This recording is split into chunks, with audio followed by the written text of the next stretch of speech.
பொதுவா அரசியல பொறுத்தவரைக்கும், அரசியல்வாதிகள், ஆட்சியாளர்கள், கட்சிகள், சட்டங்கள் ஆகிய காரணிகள சுத்தி தான் அரசியல் சூழல் நிலவரத பார்த்திருப்போம். ஆனா, சமீப காலத்துல பிஜேபி அரசால் நியமிக்கப்படும் ஆளுநர்களும், அரசியல்ல ஒரு முக்கிய காரணிகளா மாறிட்டு வரத பார்க்க முடியுது. நம்ம தமிழ்நாட்டுல ஆளுநர் ஆர்.என். ரவி, கேரளாவுல ஆரிஃப் முகமது கான், பஞ்சாப்ல பன்வாரிலால் புரோஹித்னு இந்த லிஸ்ட்ல அடுத்தடுத்து வந்துகிட்டே இருக்காங்க. மாநில அரசுகள் கொண்டு வர திட்டங்களுக்கும், மசோதாக்களுக்கும், அரசு எடுக்கும் முடிவுகளுக்கும் இந்த ஆளுநர்கள் தடையா இருக்காங்க அப்படிங்கிறது தான் மாநில அரசுகள் வைக்கிற குற்றச்சாட்டா இருக்கு. அதுக்கு உதாரணமா பல சம்பவங்களும் இருக்கு. இவங்க செய்யற செயல்களை பார்த்துட்டு மாநில அரசுகள் உச்சநீதிமன்றத்தில் போய் முறையிட்டா, அங்க போய் நான் திருந்திட்டேன், என்னை மன்னிச்சிருங்க, இதோ இப்ப உடனே பண்ணிடுறேன் அப்படின்னு சொல்லிட்டு இருப்பாங்க ஆளுநர்கள். நம்ம தமிழ்நாட்டு ஆளுநர் ஆர்.என். ரவியும் சட்ட மசோதாக்களுக்கு கையெழுத்து போடாம இருப்பாரு.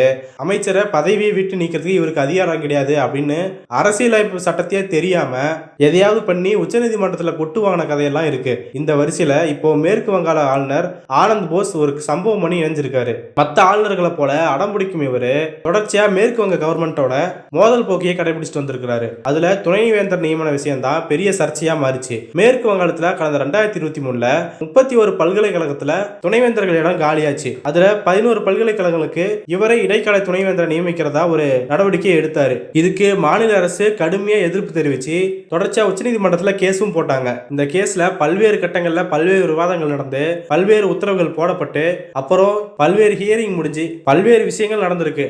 இப்போ கட்ட கடைசியில தான் மாநில அரசுகள் சொல்றபடியே நான் துணைவேந்தர்களை நியமிக்கிறேன் அப்படின்னு உச்சநீதிமன்றத்தில் சொல்லியிருக்காரு. இந்த விஷயத்தை ஒன்றிய அரசோட சொலிசிட்டர் ஜெனரல் வெங்கட்ரமணி உச்சநீதிமன்றத்தில் சொல்லியிருக்காரு. இதை ஏற்றுக்கிட்ட நீதிபதிகள் இந்த ஒரு வாரத்துக்குள்ள நியமனம் தொடர்பான எல்லா உதவிகளும் செஞ்சு கொடுக்கணும் அப்படின்னு ஆளுநருக்கு உத்தரவிட்டிருக்காங்க. மேலும் மீதி பல்கலைக்கழகங்களுக்கும் துணைவேந்தர்கள் நியமிக்கிறதுக்கு மாநில அரசுகள் ஆலோசனை கொடுக்கலாம் அப்படின்னு சொல்லியிருக்காங்க. இந்த விஷயம் மேற்கு வங்காளத்தில் பெரிய பேசு பொருளாக மாறி இருக்கு. 2023 இருந்து தொடர்ச்சியா இந்த விஷயத்துல குடைச்சல் கொடுத்துட்டே இருந்தாரு ஆளுநர். இதை விட்டு கொடுக்காம தொடர்ச்சியான கேஸ்கள் மூலமா இப்போ அதுலயும் ஜெயிச்சு மாநில உரிமையை நிலைநாட்டியிருக்காரு அப்படின்னு மேற்கு வங்க முதலமைச்சர் மம்தா பானர்ஜி அவர்களுக்கு வாழ்த்துக்களை சொல்லிட்டு இருக்காங்க. முன்னாடியே சொன்ன மாதிரி இந்த கேஸ்ல இந்த முடிவு வரதுக்கு ரொம்ப காலம் நீடிச்சது.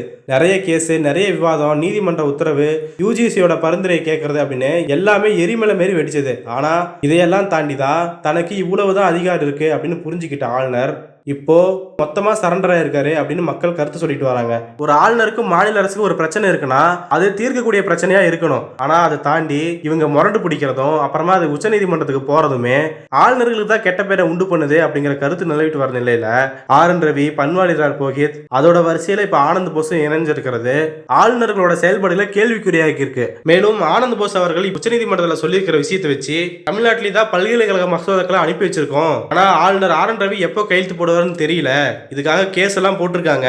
இப்போ ஆனந்த் போஸ்க்கு ஏற்பட்ட நிலைமையை பார்த்து ஆளுநர் திருந்துவாரு, இதெல்லாம் அவருக்கு ஒரு எச்சரிக்கை அப்படின்னு சொல்லிட்டு இருக்காங்க.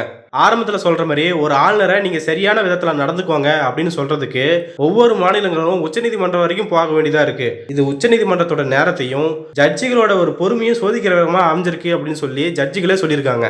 அப்படி இருக்கும்போது ஆளுநர்கள் சரியான விதத்துல நடந்துக்கிட்டாதான் என்ன அப்படிங்கிற கேள்வி மக்கள் மத்தியில எழுந்துகிட்டே இருக்கு. இப்போ ஆனந்த் போஸ் அவர்களும் கொட்டு வாங்கி இருக்கிறதால அந்த கண்ணோட்டம் அப்படியே ஆளுநர் ஆர்.என். ரவி பக்கமாகவும் திரும்பி இருக்கு. அவருடைய செயல்பாடுகள்லாம் போக போக எப்படி இருக்கு அப்படிங்கிறத பொறுத்திருந்து பார்க்கலாம்.